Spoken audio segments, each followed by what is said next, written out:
On our 5th wedding anniversary, my husband and I were camping on the mountain. He received a call from his first love and hurriedly descended the mountain, without even saying a word to me, and drove away. In the middle of the night, the weather changed abruptly, with a sudden snowfall. Suffering from an allergic asthma attack, I called him countless times, but he didn't answer any of them. I nearly died on the mountain. After being discharged from the hospital, I finally saw my husband who had been missing for many days.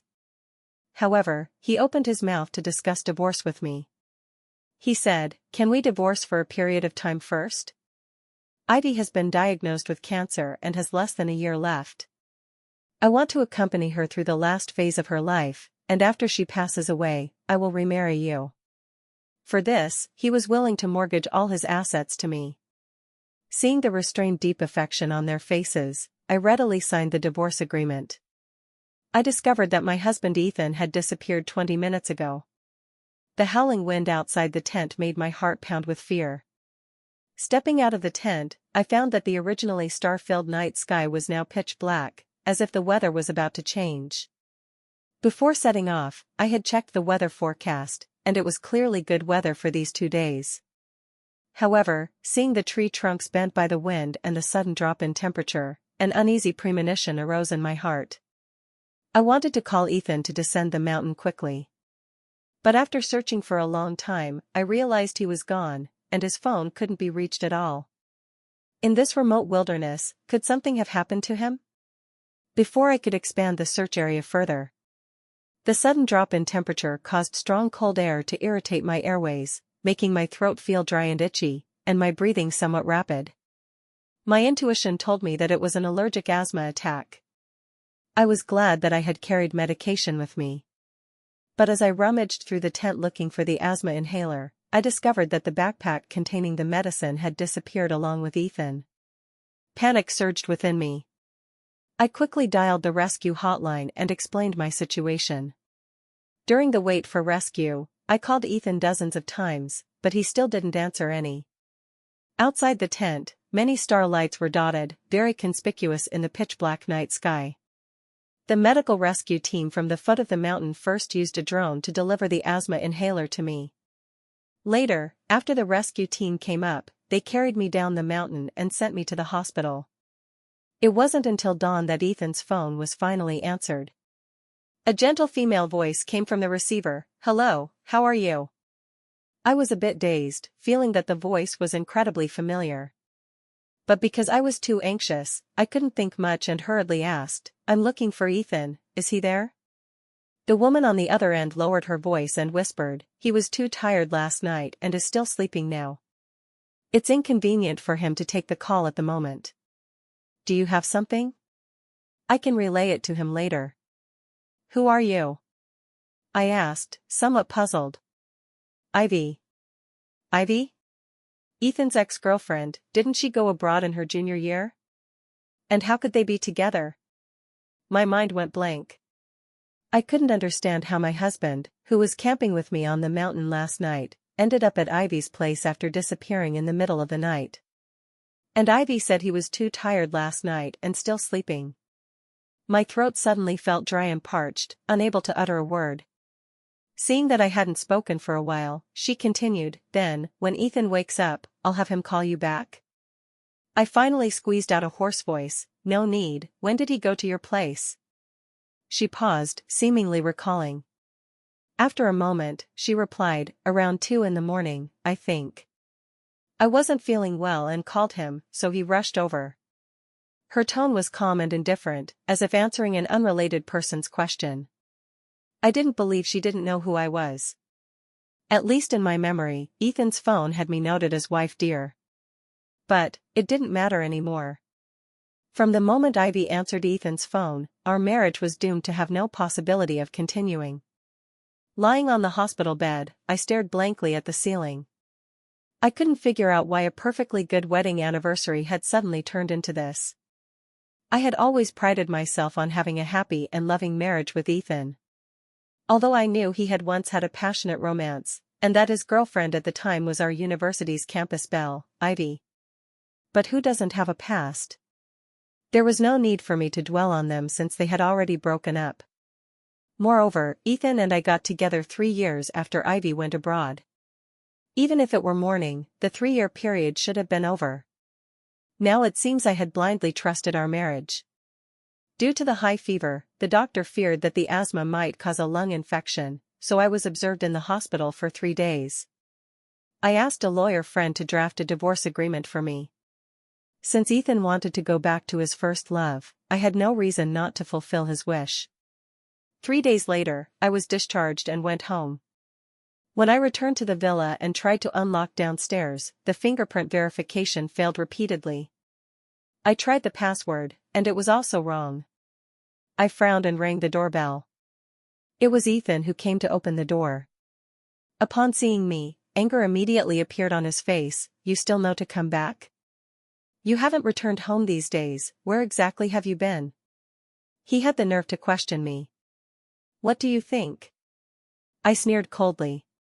Ethan hesitated, seemingly recalling the sudden snowfall on the night we camped. He threw out a series of questions. "You descended the mountain in time after it snowed that day, right? After descending the mountain, you should have contacted me promptly. Why didn't you report that you were safe for so many days? Don't you know I was worried about you? Also, where exactly have you been these days you disappeared? It said online that the camping circle is chaotic. Did you, these days with other people?" I was so angered by his words that my limbs went numb, and my brain felt dizzy. Looking at my husband of 5 years in front of me, I raised my hand and slapped him hard across the face. "You beast! Get out!" This slap used all my strength, and after hitting him, I felt completely drained. I pushed Ethan aside and staggered into the house. As soon as I opened the door, the scene before me stunned me in place. Ivy was lazily sitting on the sofa wearing my newly bought home clothes, holding a fork and eating fruit.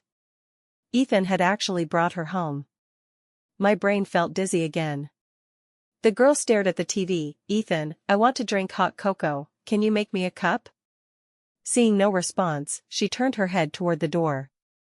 Our eyes met. Ivy's hand eating fruit paused, then she composed her expression and stood up. Her face was full of embarrassment. "So Claire is back, come in quickly, it's cold outside." I ignored her, only trying hard to control my trembling body. Ivy seemed not to notice my abnormality and started talking on her own. "Claire, you're so unfair. When did you and Ethan get married? You didn't even notify me to come drink your wedding toast." I was really shocked when Ethan mentioned it a couple of days ago. "I really didn't expect you two to end up together. After all, there were so many women around Ethan back then." I found it amusing. In university, she and I only worked together in a club, merely acquaintances at best. How could I invite her to my wedding? Ethan spoke up to explain. "Claire and I had a simple wedding, only inviting close family and friends, no one else. Besides, you were abroad at that time, it wouldn't be right to ask you to travel tens of thousands of kilometers to attend our wedding."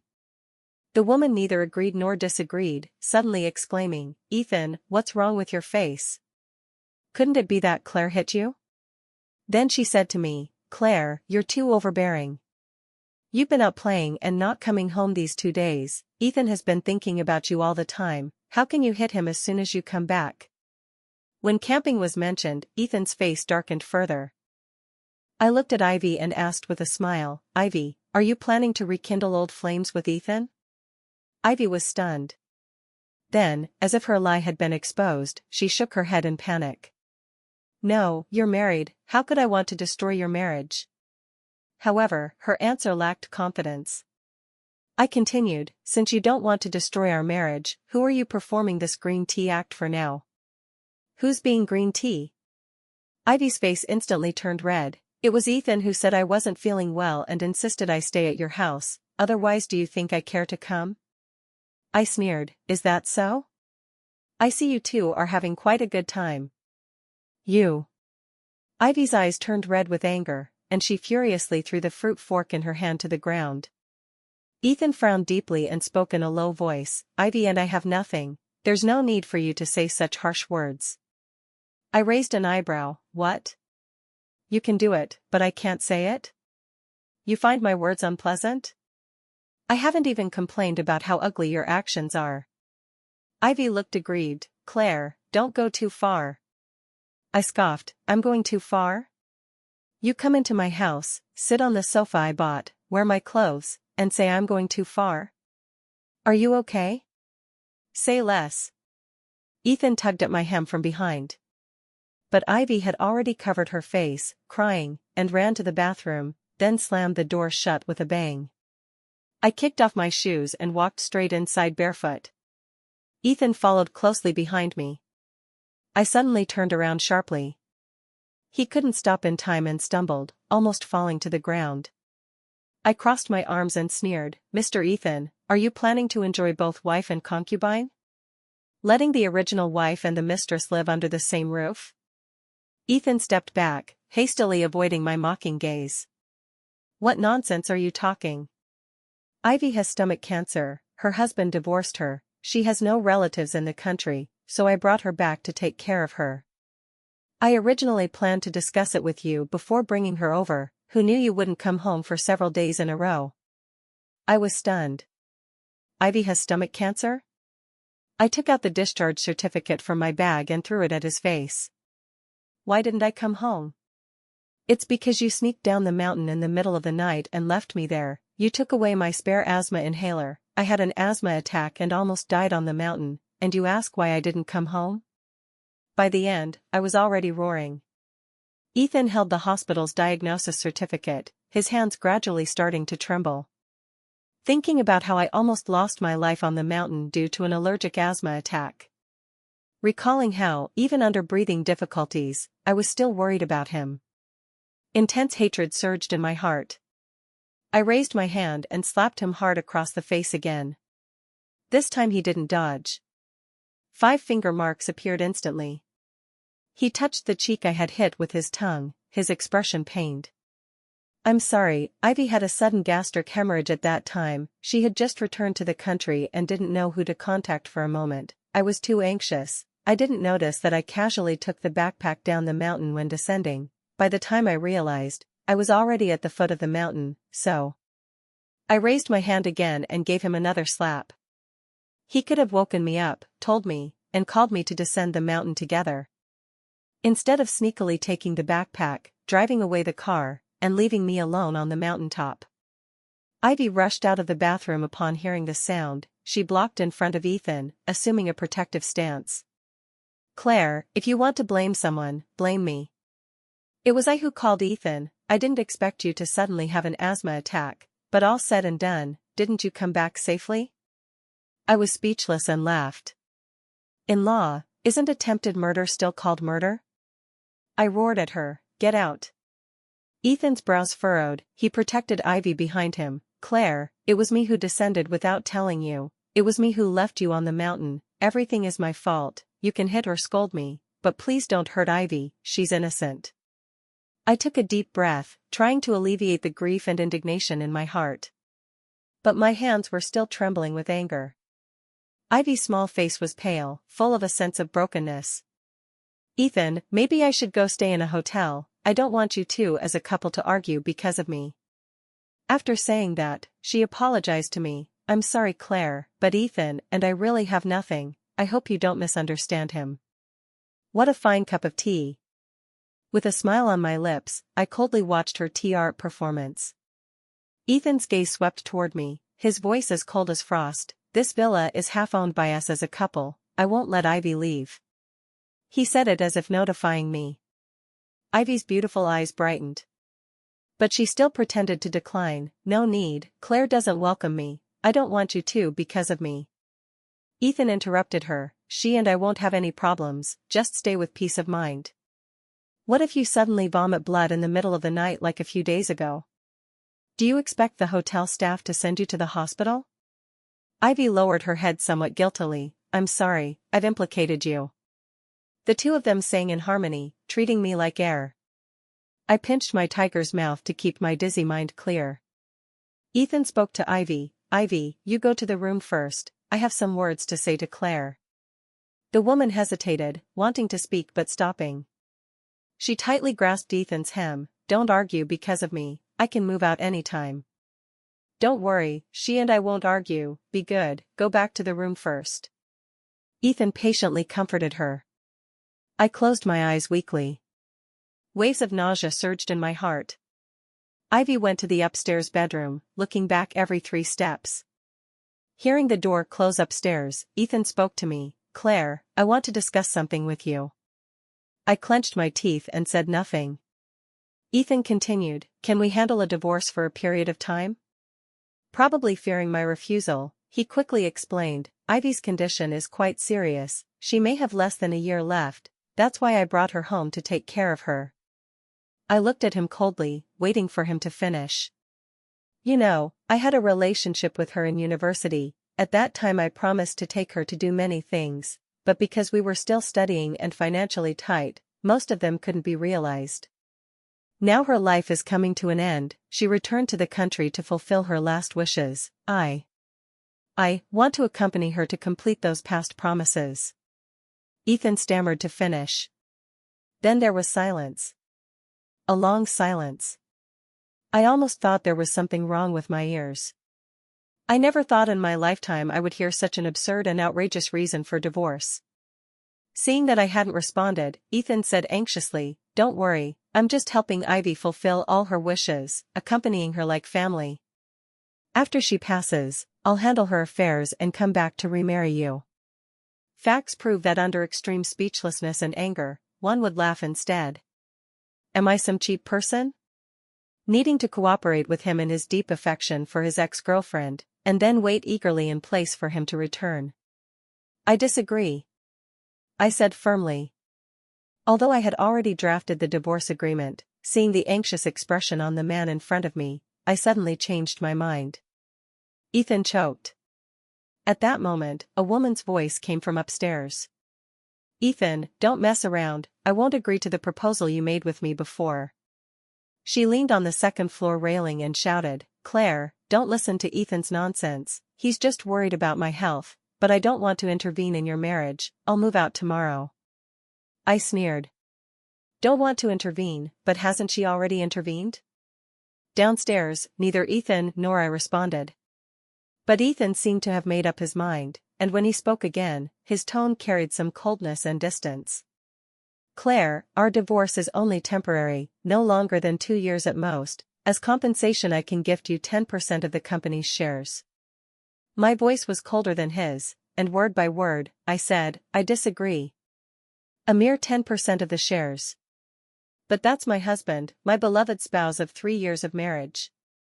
Such feelings, need more money. I packed some clothes and daily necessities, pushing the suitcase to leave. Ethan blocked me angrily at the door, roaring at me, where are you going again? You just came back and want to go out, who exactly is out there?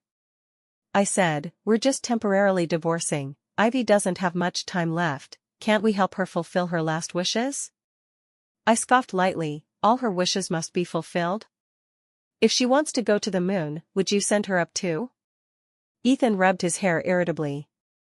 The point is her wishes are just for me to fulfill the promises I made to her back then, this is what I owe her. I mocked. I didn't know you were such a promise-keeping person, since you owe her, why did you break up in the first place? He paced back and forth, Claire, I've always thought you were a reasonable person, I didn't expect you to be so cold-blooded and heartless, what do you have to haggle over with a dying person? For Ivy, he hurled one thunderbolt after another at me. I looked at him coldly as his emotions grew increasingly anxious. I don't care about your past, anyway I won't agree to divorce, if you want to divorce, go to court and sue me. After thinking, I added fuel to the fire, right, I won't admit that the marital relationship has broken down, and I'm the innocent party, you want to divorce me, it's not that easy, the lawsuit will take at least a year or so. Ethan's mouth opened. Then he pleaded, we're just temporarily divorcing, after fulfilling Ivy's wishes, we'll restore our marital relationship. If you're worried about any changes, besides gifting you 10% of the shares, I can give you all the marital property. Although I got the answer I wanted, my heart still inevitably ached. I smiled bitterly. I had to admit, he really loved her. Fine. We'll divorce. The man in front of me finally breathed a sigh of relief. I pushed the suitcase out the door. This time, Ethan didn't stop me again. The cold wind poured in from the collar, freezing me to shiver. My heart ached in spasms. Walking outside, I covered my chest and slowly squatted down, my stomach churning violently. I couldn't help but dry heave. It was too ridiculous. 5 years of marriage ended hastily in this way. Laughing and laughing, tears flowed uncontrollably. 5 years of feelings, ultimately fed to the dogs. I pushed the luggage back to my grandparents' old house. Since the 2 elders passed away, I rarely returned here. Afraid of being reminded of them by things. Only regularly hiring housekeeping to clean. The furnishings here were the same as when grandparents were alive, almost unchanged. I fetched a basin of water and started wiping the dust in the house. Until the sun set in the west, I slumped on the sofa. I stared at the portraits of grandparents and parents in a daze. In this world, it's really just me left alone. My parents died in an accident when the factory building collapsed when I was 3 years old. It was grandparents who raised me. That night, I curled up on the sofa and slept deeply. When I woke up, my mind was still somewhat muddled. I sat on the sofa for a long time before realizing this was my own home. I put on slippers and simply washed up. I was standing on the balcony staring blankly at the morning exercise crowd. The doorbell rang. I lazily opened the door. It was Ethan, holding 2 documents in his hand. Hee. So eager to bring the divorce agreement, afraid I'll regret it? I still sighed lightly in my heart. Ethan handed me the breakfast in his other hand. It was pan-fried buns and soy milk. I guessed you must have returned to Grandpa's house. I brought you breakfast on the way, eat some. I took the breakfast expressionlessly, and with one hand pulled out the divorce agreement from his hand. Did you bring a pen? Ethan felt his pocket, took out a black pen from his coat and handed it to me. Claire, thank you for understanding. Don't worry, after I handle Ivy's side, I will compensate you well. Compensate me? With what to compensate me? Guilt finally appeared on his face. While eating the pan-fried buns, I flipped through the property division section. The property division was clear. All marital property went to me, including the house, car, and stocks. He hadn't tampered with anything. I picked up the pen on the table and neatly signed my name. In duplicate, I kept 1 copy for myself. Then after I finish breakfast, let's go to the Civil Affairs Bureau to handle it. I ate very quickly, even wolfing it down. Mainly because now, I was afraid he would regret it. Ethan drove me to the Civil Affairs Bureau. Along the way, neither of us spoke again. When handling the divorce registration, the staff asked, "Have both of you carefully considered and voluntarily decided to divorce?" Ethan and I both nodded. The staff briefly flipped through the divorce agreement, then gave Ethan a meaningful look. Probably rarely encountered a husband who would give all property to his ex-wife like this. This is the acceptance receipt. Please come to collect the divorce certificate within the specified time, otherwise if expired, you need to reappoint for registration. Ethan took the acceptance receipt and let out a soft breath. He and I walked out of the Civil Affairs Bureau one after the other. Ethan. I called him from behind. What's wrong? I asked the question lingering in my heart, why must we divorce? Couldn't you secretly support her and take care of her behind my back? If lucky, in 2 years I might not discover at all.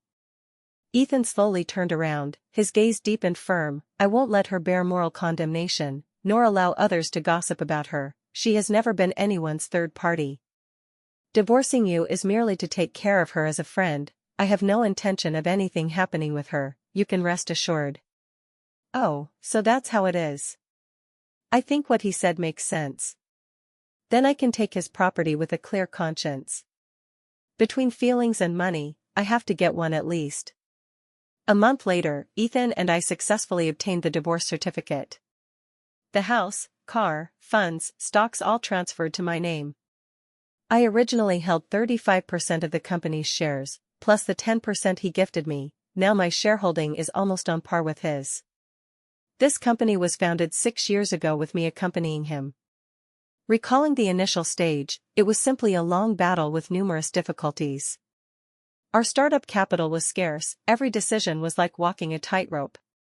Purchasing office equipment, leasing venues, technology research and development, market expansion, everything required careful calculation. That feeling of being cash-strapped is still etched in my memory. However, he and I planted the tree, but who would enjoy the shade later is unknown. I looked at the equity transfer document in my hand. I began to entrust an intermediary to help me split the shares into scattered shares and sell them off. Ethan's mind is now entirely on Ivy. I don't believe he will manage this company well. Moreover, I really don't want any entanglement with him anymore. Converting shares to money, I won't lose out. The day after the new property certificate was issued, I listed the villa with a real estate agent. Because this house has an excellent location and is in the school district of experimental primary and middle schools, buyers came soon. Originally I was reluctant to sell, but thinking that Ethan and Ivy had lived here, I always felt an indescribable disgust in my heart. The buyer was a merchant from out of town. He planned to settle locally and bring his whole family over. The double school district of this house satisfied him greatly, plus the villa has 3 floors in total, with a basement and large space. He paid the deposit on the spot and asked the agent to prepare the transfer procedures. Before the house transaction, I stepped into the villa once again, bringing the housekeeping staff I hired. Ethan was shocked to see me bringing 6 people in housekeeping uniforms into the villa. "Claire, what are you bringing so many people here for?" "I just hired cleaners last week, no need to clean now." I didn't even give him a glance. With a wave of my hand, I said to the staff behind me, "In this villa, except for the soft furnishings, clear out all other personal items and throw them to the main gate." Then I pointed to 2 of the housekeepers, "You 2 come with me, help me organize my personal items." Ivy stared at me fiercely, her gaze as if she wanted to devour me. The confusion on Ethan's face deepened. "What are you doing? Why clear out all the items?" I said leisurely, "Because I sold the house." Ethan was stunned. Why suddenly sell the house for no reason? Ivy screamed in shock, "This is Ethan's house, what right do you have to sell his property?" I said calmly, "Now this house is mine, whether to sell or not is my freedom."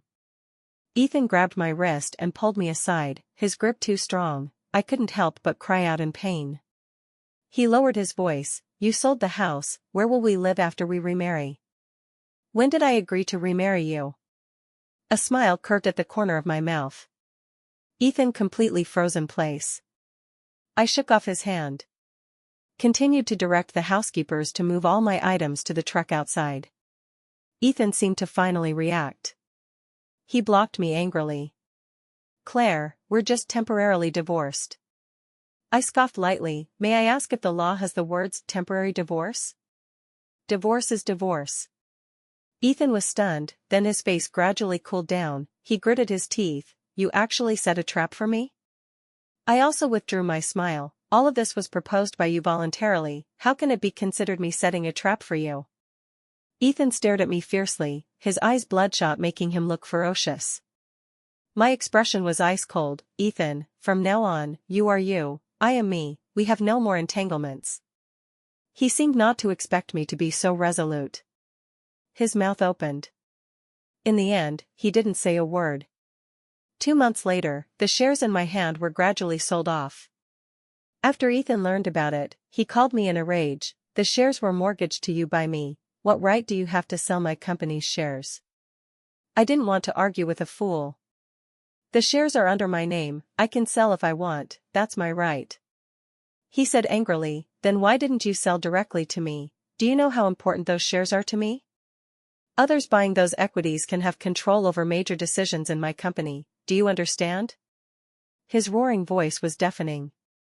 I dug my ear and said calmly, "Splitting and selling the shares is already the utmost benevolence to you, you completely have the ability to acquire them back from their hands."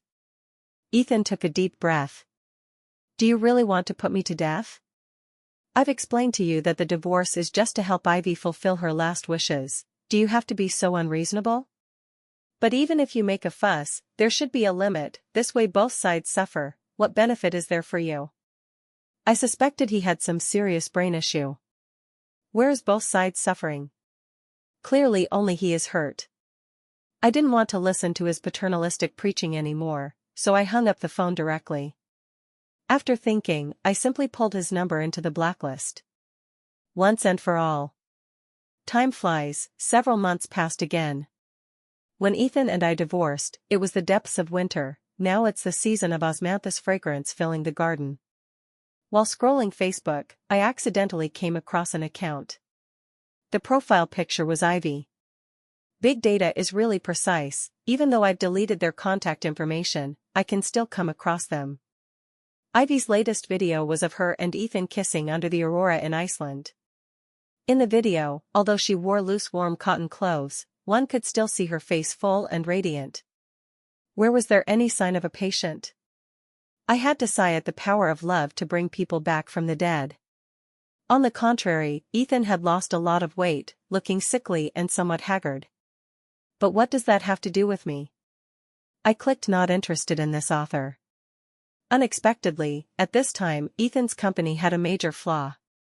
During the time he took Ivy to travel the world, his company's finance embezzled tens of millions of public funds. It wasn't until the bank froze the company account that he discovered the abnormality. It was said that the finance's boyfriend tricked her into embezzling public funds to secretly invest in some emerald mine, needing only 2 months to earn back principal and interest. But the other party was a scammer. After the money was transferred to the designated overseas account, contact was lost. The finance's boyfriend was scared and directly fled the country. The finance was still toughing it out at work until the matter was exposed. After Ethan discovered, he immediately reported to the police. But it was already too late. Besides sending the finance to prison, the embezzled money couldn't be recovered. Ethan went bankrupt. I felt somewhat emotional. Truly, the world is unpredictable, one thing leads to another. However, what made me emotional was not only this. Also, what Ivy suffered from was not stomach cancer at all, but severe gastric ulcer. The symptoms are indeed somewhat similar to stomach cancer. The first time was a misdiagnosis, but later confirmed as gastric ulcer. Ivy still chose to conceal it from Ethan. The reason this was discovered was because Ethan carefully took care of her for over half a year, plus hospital treatment. Her condition had completely healed.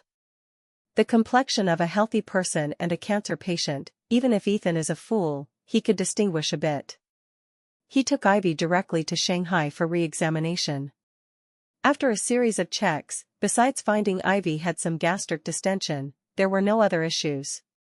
Ethan was ecstatic, even the sorrow of bankruptcy was diluted. He posted several Facebook posts in a row, stating that advanced stomach cancer can be cured. I looked at the screenshots of Ethan's Facebook sent by a friend, the corner of my mouth twitched. When did his brain go bad? Or was it always bad? I have no way of knowing. The turning points in things are often unexpected. Not long after Ethan's company applied for bankruptcy liquidation, he actually came to me to remarry. Claire, Ivy's condition has been cured, and I've accompanied her to complete all wishes. Now we can remarry. My head ached doubly. Isn't it because Ivy went abroad again to find her ex-husband that you come back to eat this grass of mine? Although on Facebook I clicked not interested in Ivy, I was still fortunate to come across it once more. Previously, content related to her and Ethan had been deleted or hidden. The latest one was a ticket to M Country, with the caption, "Crossing mountains and seas to see you." Naturally, she wasn't going to see Ethan. Ethan knelt down in front of me with a thud. "Forgive me." "What? If I apologize to you, will you forgive me?" "From now on, no matter what you say, I'll agree, as long as you come back." Probably drank fake alcohol again. "I come back? Then what?" "Come back and we remarry, okay?" I laughed until my stomach hurt. "Ethan, you don't think marriage is child's play, do you? Leave when you want, return when you want. What do you think you are?" Ethan's expression was pained. He grabbed my hand. "Ivy has gone abroad again, she won't be our obstacle anymore. I've deleted all her contact information." Tears welled up in his eyes. It was clear he really regretted. I forcefully pulled out my hands, my expression ice cold. Just as I wanted to point at his nose and scold him harshly, Ethan's phone rang. I glanced at the caller ID. The note was, Ivy heh. Who was it that said he deleted all her contact ways a second ago? Ethan swayed, hesitated for a long time but still slid to answer. Probably afraid I'd misunderstand, he put the phone on speaker. After the call connected, he gritted his teeth. Speak. What tricks do you want to play now? Haven't you harmed me enough? But from the other end came a weak, crying voice. Ethan, sorry, it's me who let you down. I hurt so much now. Ethan's face changed drastically. What's wrong with you? What happened? The phone on the other end seemed to be taken by someone. Hello Mr. Ethan, I'm Ivy's friend. She went out at night and was accidentally injured by gangsters in a street conflict. The bullet pierced her left abdomen. Before the words finished, Ethan was already shaking like a sieve. Then his legs went weak, and he slumped to the ground. Ethan almost crawled away from me. A week later, Ethan sent me a message. It was said that the bullet injured Ivy's uterus and ovaries. She probably won't be able to get pregnant in this lifetime. After Ivy's ex-husband abroad knew, he proposed breaking up with her again. A month later, Ethan brought the weak Ivy back to the country. He didn't come to me again to talk about remarriage. Soon, a friend from university sent me an invitation, full of questions. Claire, did you and Ethan divorce? How could he suddenly invite me to his wedding, and it's with Ivy? I opened the invitation and zoomed in to look. I recognized the handwriting above, all handwritten by Ethan. I remember when he and I got married, all the invitations were written by me. Love or not is so obvious. I went back to the dialogue box and replied, yes, he and I divorced more than 2 years ago. The classmate didn't speak again. Probably didn't know what else to say. I used the funds in hand to open a homestay near the scenic area in the neighboring city, where the government is vigorously developing tourism. My homestay covers over 100 mu, with cafes, dessert shops, parent-child stations, swimming pools, etc. The customer flow is quite good. Because the design and operation are quite distinctive, it gradually became a net red check in place locally. Due to being busy with work, I've forgotten most of those past events. Meeting Ivy and Ethan again was already 2 years later. Another Qingming festival, I went back to sweep the tombs. Early in the morning, misty rain. What I never expected was to meet Ethan at the cemetery. I frowned but didn't flare up. Those messy things between him and me, I didn't want to make a scene in front of the elders. On the way down the mountain to the parking lot, Ethan spoke from behind me. In the end, it was my fault. I let you down, let down our marriage. I didn't want to hear these words. Besides, they are old sesame and rotten millet matters. What's the point of bringing them up again? It's already past. I'm living well now, better than when I was married to you. Ethan was silent for a moment, then spoke. Ivy and I divorced less than a year after marriage. It was my mom who disagreed. She couldn't accept that Ivy couldn't have children. My steps paused. Inevitably a bit of sorrow floated in my heart. This man, still as selfish as ever. So you stood on the same front as your mom and divorced Ivy? My words were full of contempt. Ethan's face was ugly. The divorce was proposed by Ivy. Her personality couldn't stand my mom's sarcasm. Her personality is not like yours. My mom doesn't like her. Ethan, I quite look down on you. If you could stick to your original intention and protect Ivy behind you, I might look up to you a bit, but you really make me feel disgusted. Whenever I think that I shared a bed with you for 5 years, I can't help but want to vomit. Ethan quibbled. It was she who betrayed me first. In university she broke up with me without hesitation to go abroad. After her condition recovered, she also returned abroad at the first time. To her, I was just a spare tire. I laughed mockingly. So you two are the real pair. Breaking up is really regrettable. Perhaps my sarcasm and disgust were too obvious. Ethan was embarrassed and froze in place as if pricked by a needle. He said, I didn't know things would develop like this. Initially she said advanced cancer. I just wanted to help her fulfill wishes. I never thought of really divorcing you. I continued walking forward. How could you not know things would develop to this point? You just didn't expect yourself to fall into such a destitute state, right? Ethan bent down in pain, the whole person like having his spirit drained. He murmured, but I never thought you would really leave me. I looked up at the sky, sighed deeply. Recalling our vows at the wedding, to accompany each other for life, regardless of birth, old age, sickness, death, regardless of poverty or wealth. But later, who was the first to let go of the tightly held hands? After that time, I never saw Ethan again. But I heard about him twice. Once at Ivy's wedding scene, he went and caused a huge uproar. This was filmed and posted online. It really seems like karma, no one ends well. Later, he joined a new company. During negotiations with a client, due to disagreement, he smashed the client's head with a wine bottle. Someone who once stood in a high position, how could he willingly bow and scrape? But all unrelated to me. The torrent of time pushes us forward. The wheels roll on, crushing past memories. We head to different seas of people, from now on no more intersections.